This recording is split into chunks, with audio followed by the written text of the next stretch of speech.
that they thought of me and that music all together, all in one. Hello everyone, welcome to my YouTube channel. Today I'm super excited because I'm gonna be taking you behind the scenes of my newest track January, which is currently out on Basement Records. So let's not waste any more time and just dive straight in. Okay, so here we are inside the project of January. The track was originally called Ibiza 08 since it was inspired by the house music of the early 2000s and I wanted to sort of keep that vibe going. But since T-Bird is my new passion project where I go fully into who I am as a creative artist, I wanted to have a title that resonated more with what T-Bird means to me. And since I'm born in January, I felt like it was a fitting name for the track. So without further ado, let's go through the tracks. On top we can see a reference track. In this track I used Mihai Popovic's remix of Boss. I mainly used it for the arrangement, to see where to bring different elements in and how to structure the track. It's also very helpful to use a track that you know well, that you've played in the club and you know it works, because then it's easier for you to know that this track is going to fit well into your set and also fit into other people's sets, and yeah, it just makes it a whole lot easier. So starting off, we're going into the bus that I called lobes. This is a technique I used to do before where I grouped my bass and kick together, but I'm not doing it anymore because I feel like I love the control of having the bass and the kick separated, just to be sure that I can get the cleanest low end possible. But in this project I did group them together. So starting off, we have a kick, very simple 909 style kick, very punchy. You can see that I've faded out the ends to make it taper off in the low end. A bit of simple channel EQ, boosting the highs, boosting the lows, cutting a bit of the mids, and then going into second EQ where I've dipped a bit around the 180 hertz area because I felt that it was clashing with the bass, since the bass is quite low mid heavy, which you're gonna hear in a second. And yeah, just a small dip in the lows and just some cut of subs because I don't want it to be too boomy in the sub area. And then I added this small layer. You can barely hear it, but it just adds a little bit of white noise on top, just to make the kick a little bit clearer. You can see here also very simple double EQ, rolling out everything below 1000 hertz basically, just to keep the white noise punch keeping going. And then after that we can bring in the main bass sound, which is made in FM8. It's a super simple bass sound made by just simple FM here. So you can hear that you can really easily modulate and get crazy sounds, but I just kept it very simple for this track because I wanted a punchy solid low end. For this one I also used a preset called Pseudo Exciter, which is one of the first ones you get in FM8, because I think it adds a bit of harmonics with the shelving EQ, and also the reverb adds a little bit of space for the bass to sit in, which I felt like suited this track very well. And after that, some easy classic production stuff, EQ, going into another EQ, boosting the lows, because I felt like it was a bit mid-heavy and I wanted a bit more sub out of it. Going into OTT for bass preset, which is a modified OTT preset based on the Ableton standard OTT, but I've just modified it a little bit so it's more suited to bass sounds with not as much high end and not too many artifacts, which I feel like OTT can introduce if it's used just like blatantly 100%. So then going into a bass mono preset where I monoed everything below 200 hertz. This is because I want to have everything going down the center when it's played on the club system. Then after that, going into two kickstarts actually. The first one is just to shave the transient of the kick at 100%, just to make sure that nothing is clashing in the beginning of the kick. Following that, I have another kickstart, which is just at 32%, just to make sure it ducks out of the way for the kick. You can see it's not too strong here. That's because I wanted it to glue together, because if you have it all the way up, it's very heavy sidechained. It sounds pretty clean, but it's too EDM for me, if you know what I mean. So I just have it at 32% just to keep it bouncing together with the kick, and I feel like that was just what was needed for the track basically. Following that, we have this main thing, FM bass, which sounds like this. It's a very popular sound these days, but I feel like it suits a lot of different genres. It's a very simple patch. made in Wavetable this time. It's inspired by Chris Stussy and also a lot of other prog artists, which has this sort of growly bass sound. The sound is very simple, short envelope controlling the filter, short ADSR envelope as well, no release almost. Making it the thing that makes it whoomp, it's the attack of 20 milliseconds, which makes it fade into the filter instead of going like that. It goes boom. Yeah, producer language, you know what I mean. But then it goes into a rack that I've called Add Texture to Bass, which is a combination of a Redux and a bass texture thing that I have going inside vocoder.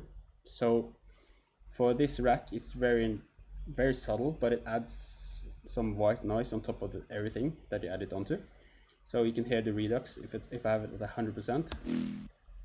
It's just so much noise, but at 1 or 2%, it just adds this very subtle noise. Yeah, and this vocoder also adds a bit of noise to the track, and it adds some sort of analog touch to it, even though it's very digital sound. And here I just got a basic kickstart preset, 100%. I think it's just a default. Yeah, just to make it duck out of the way for a kick. Altogether, the low sounds like this.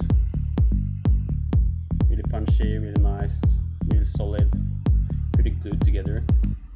And a lot of the glue comes from this Booming E preset, which is a preset from Ableton that I've used to just compress the sounds together, distort them a bit together, add a lot of sub frequencies to the track as well. Not that it needed too much sub, but I'm also cutting out all the sub afterwards, so I felt like it was a bit of a balance going there. I only have it at 50%, just have it more parallel, because I feel like when it's at 100% it's too strong, so blending it in, it felt more natural.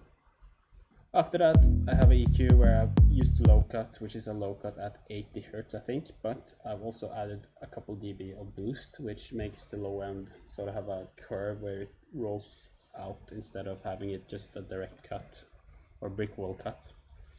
And I think it sounds really natural and nice, and it keeps the low end but still cleans it up a bit.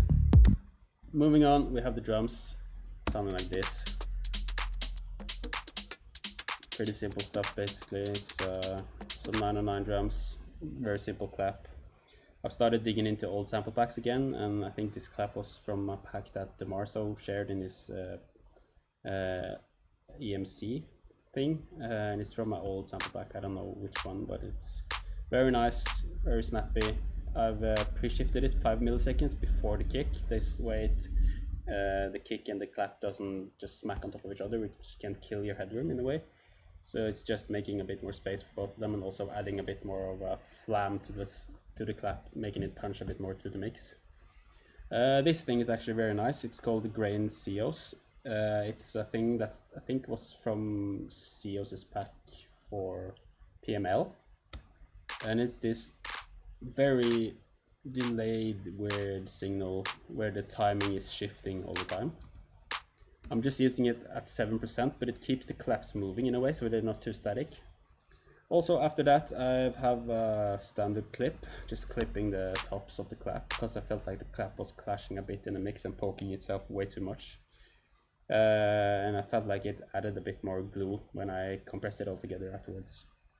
Yeah, pretty simple stuff, rolling out all the bottom with the EQ, and then it had a very hard resonance at around 1.7 kilohertz, which I dipped by 3 dB just to make it a bit more bearable for me.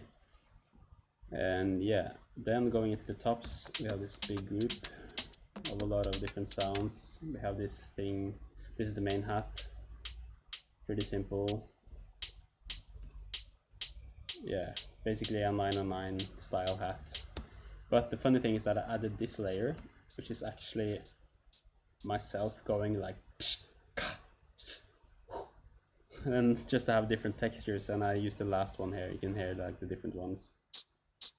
And then, but I found that this one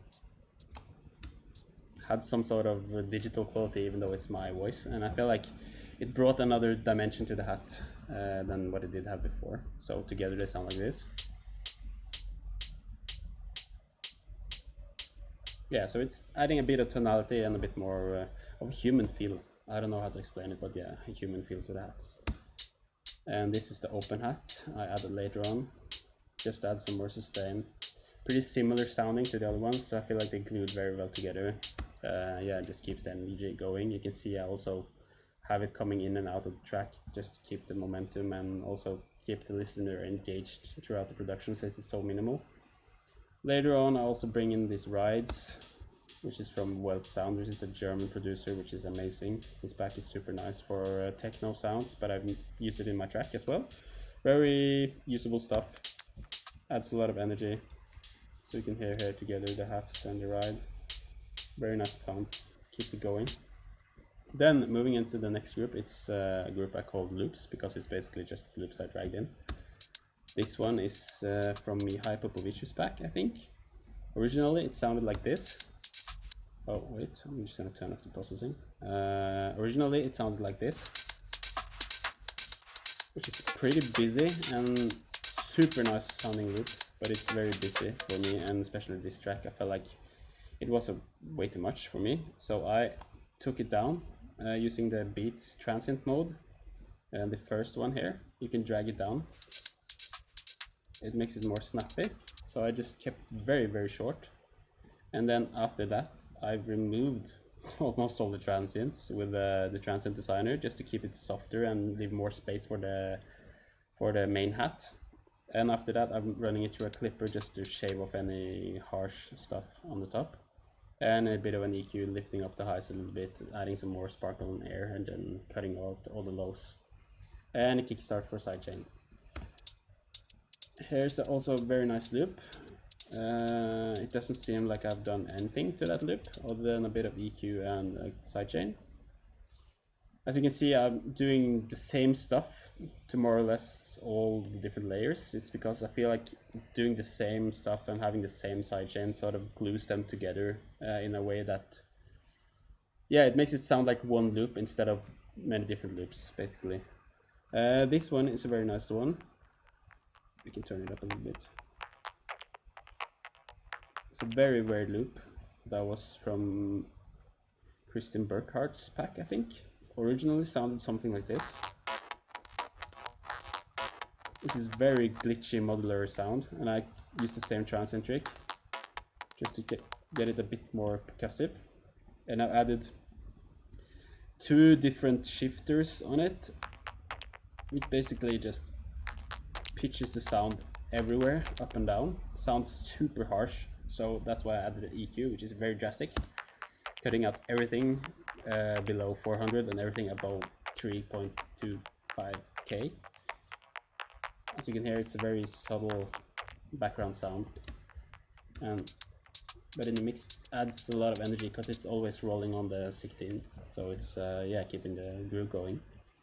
Moving on, we have the perks. We have this one, which is, I think, yeah, originally it's a hat loop, but sounding like this, it just didn't add too much for me, so I pitched down 12 semitones, and it added this real dirt to the layers, which I really liked when we combine it with the other hats. You can hear it adds a lot of, yeah, just crunch and bottom to the hats in a very nice way, a very organic way, in my opinion. Also, I have this congas playing, which sound like this, together with the hats. Yeah, so they have a lot of energy going into them, and they really help the track move along. For this one, I actually used quite a nice technique where I used Sting by Skinnerbox, which is this free plugin, Max for Life device, where you can just apply it. And especially if you add a loop like this and use the slice mode in the sampler, you can just hit the smiley and it's going to generate different patterns based on its algorithm. And you can control how many hits you want using the density, like more is more hits, less is less hits. And you can control the swing and the velocity, so it's a really nice device to just play around with. And yeah, you just click it until you're happy with the result, basically. After that, you have to remember to freeze the track or flatten it either to audio or record the MIDI and add the MIDI back in, because if you restart Ableton, it's gonna scrap that thing and generate a new pattern. So that's happened to me before, where I had this really nice pattern going, but yeah, then I restarted the program and it wasn't there. So yeah, keep that in mind if you're using Sting. After that, I have this thing that I've called the weird FM perk, which I think is, yeah, it's the Kono slush rack, which is a rack he showed in one of the videos at the Marso EMC as well. It's basically just a noise patch in Ableton, playing this white noise rhythm thing, but then with a chorus with quite a heavy feedback, it gets this very robotic sound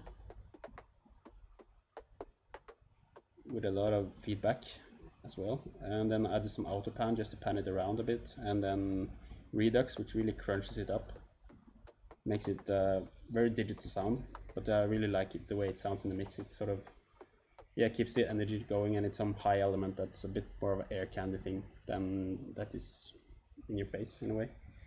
So yeah, a little bit of EQ, cutting out the lows, and then that's the perks basically, sounding like this. And altogether the whole group sounds like this. And with the clap,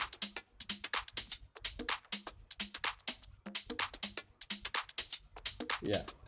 On the tops group itself, without the clap, I have a SPL Free Ranger, which is a free plugin as well, where I boost the air area about 16k. Boosted it quite a bit on this one actually, but I felt like it needed that in the final process of the mix and master. Also, I had this rack which I called Funkify Hats, which is a very weird rack I made with the spectral blurring preset, which I think is a free thing that, yeah, that you can download. Just search up spectral blurring from Michael Norris. It's just a super weird plugin which I rarely use, but it just works so well on these kinds of sounds. So you can hear like the signal is, this is the signal we get, which is super weird and blurred out and sounds so bad on its own. But when you combine it with the dry, you can hear this dry sound. And then when you add this one, it sounds like a, yeah, you have another dimension and another layer to your sound. And also done it again with the same sort of sound, but then not pitched down, which makes it sound a bit less, yeah, it makes it sound bad, but it layered in, it sounds very good in the production, so that's what matters in the end. Bit of EQ, rolling out everything below 160 Hertz, and then auto filter where I automate during the breaks.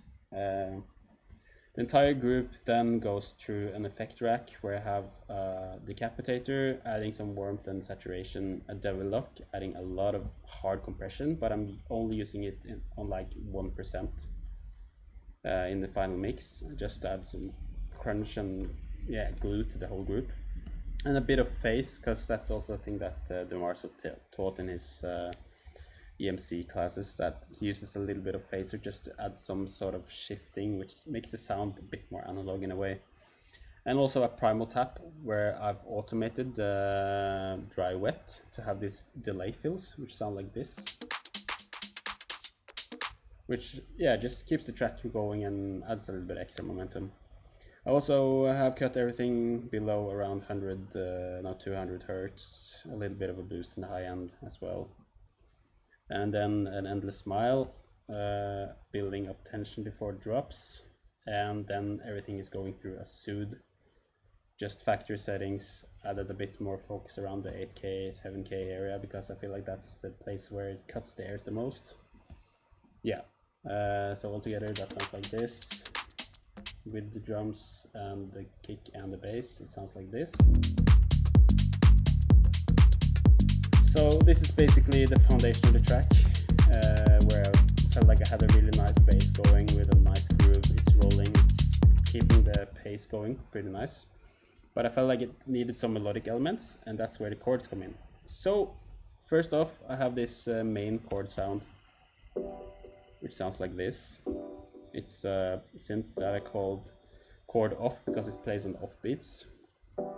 It's using Drift from Ableton, which is a super nice plugin that I've just recently started working a bit more with and using a lot more in my productions.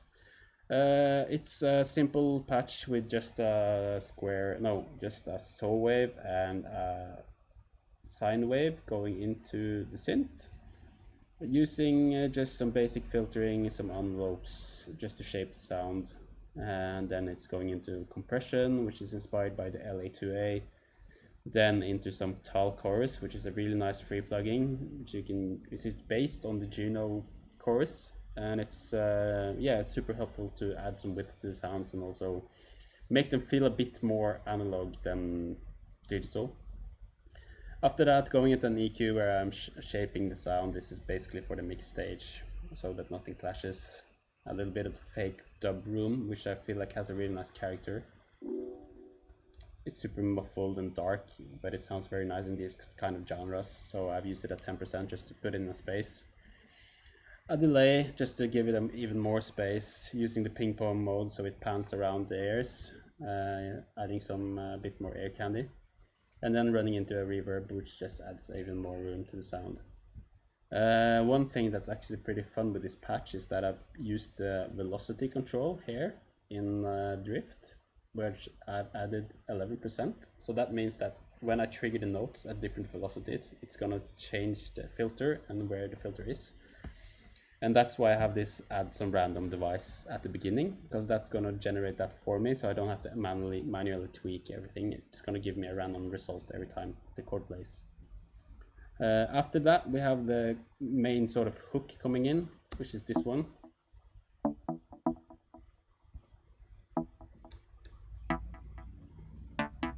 Which also is a really nice sound I made in Drift. It's based off of Mihai Popovic's lead synth in Silom, the remix he did. It's a very nice sound. Again, it's based on the 7th chord, so it's like has a fifth vibe, and I feel like it's really nice. It sort of has a chord even though it's a lead, so yeah, it has its own melodic properties, which is really nice. Again, the tall chorus to spread it out, and a delay just to keep it bouncing and moving. The sound is super short. You can see the envelopes no longer than 300 milliseconds, which is very short, but it's yeah, just fits the track very well. And then I have this reverse synth, which is very, I think it's just a sample which I've faded in. Yeah, seems like a sample from a sample pack. Just simple stuff going into this echo rack, which I have down here. I'm going to show you all of these later. Super simple stuff. Then the pad for the breaks, which is a really nice sound from an old sample pack from Equipped Music.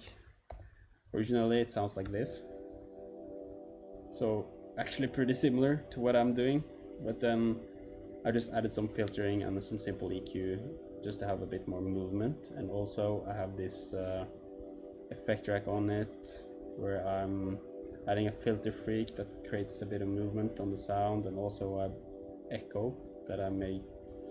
I think I actually didn't use that echo in this production, but yeah, just to add some more space around the pad basically. And then I have this vocal pad thing going at the bottom. It's actually very different than how it sounds in the end. It sounds like this originally. Also from a deep house pack, where I've used the same beat trick to shorten the loop and make it a bit more snappy. But then it's going through resonator, which is giving it a note which is within my scale.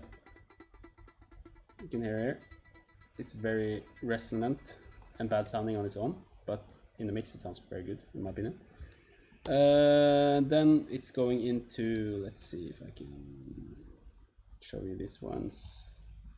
It's going into erosion, giving it a super nice ringing metallic sound. Then an LFO that controls how much it's ringing, which adds a lot of organic sounding movement. It sounds almost like a triangle is being layered on top.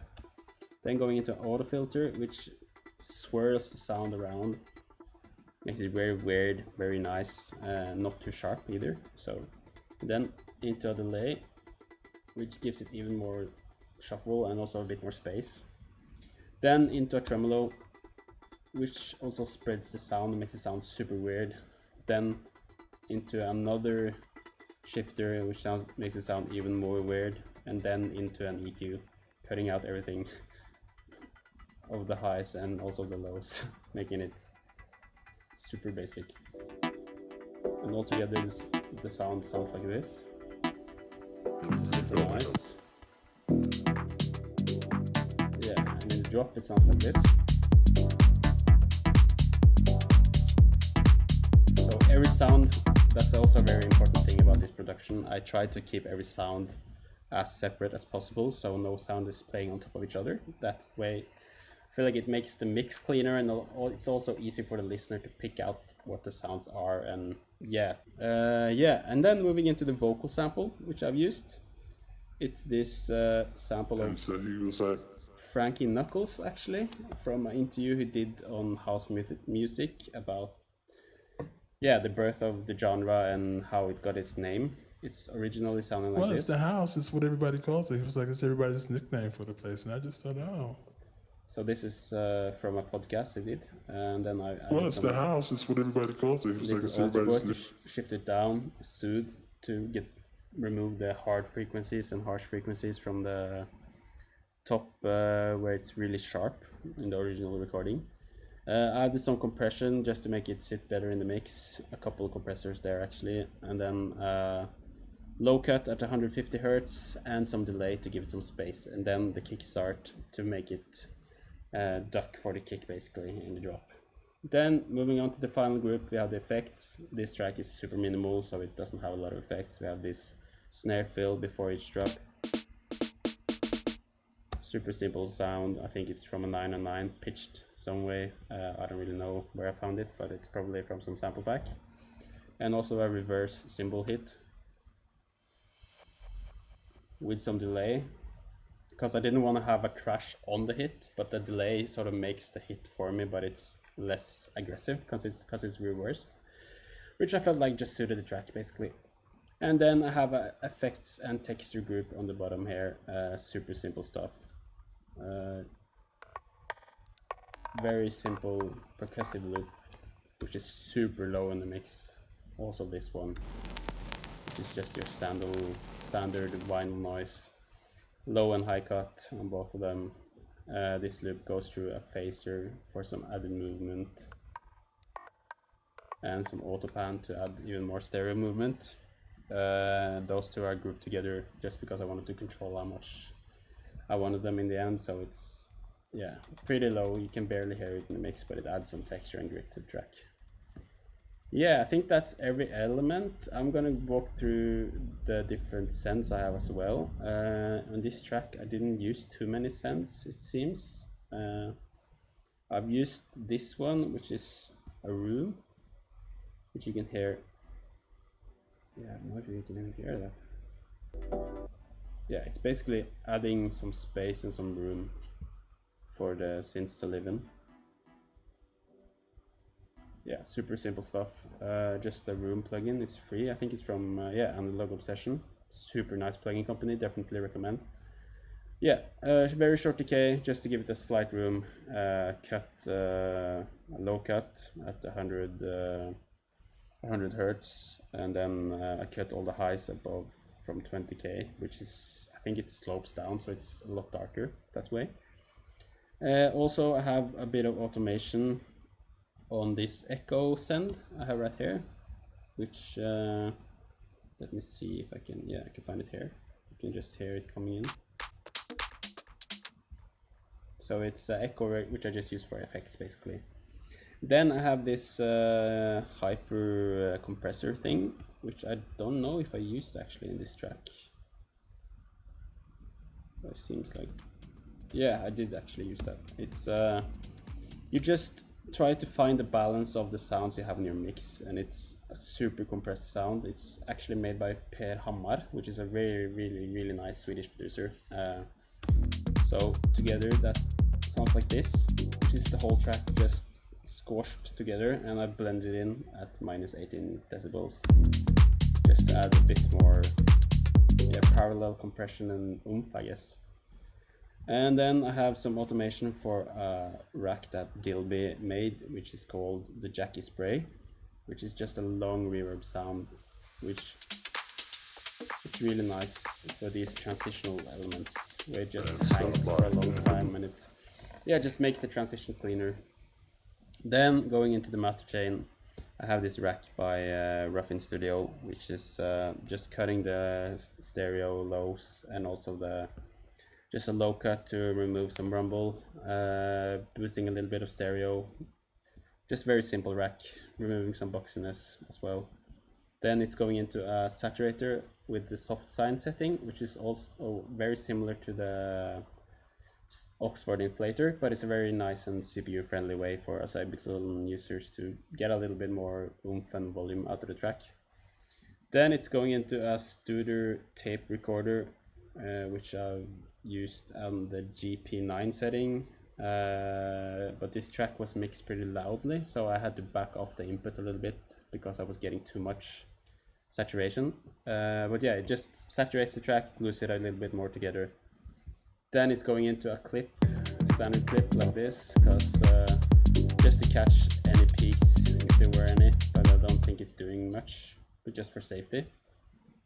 And then it's going into this preset from let's see, which one is it?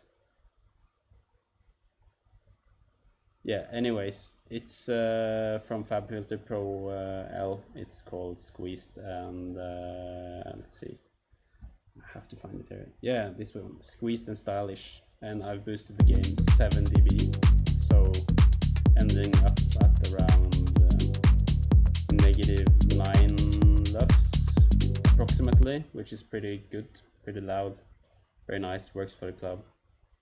Yeah. And I think that's about it. I can also show you this one, which is how I use Voxengo Span. I've added the reference track into Span, so you can now see the different tracks overlapping. And this is just to see if I have a similar tonal balance to my reference, which is a very good starting point for me. Of course, you have to trust your ears and you have to mix a lot of records, but when you use this Span, it's a very visual way to see if you're in the right ballpark or not, mix-wise, because your ear tends to fatigue and you tend to add a lot of high end and a lot of bass, and yeah. So it's an easy way to just double check that you're actually hearing what you're doing to the mix. Alright, so that was my track January. If you have any questions regarding the productions or any other questions for me, just leave them down in the comment section and I try to answer everybody. And other than that, please enjoy my new single. I really appreciate all the support and hope to see you guys very, very soon. Peace.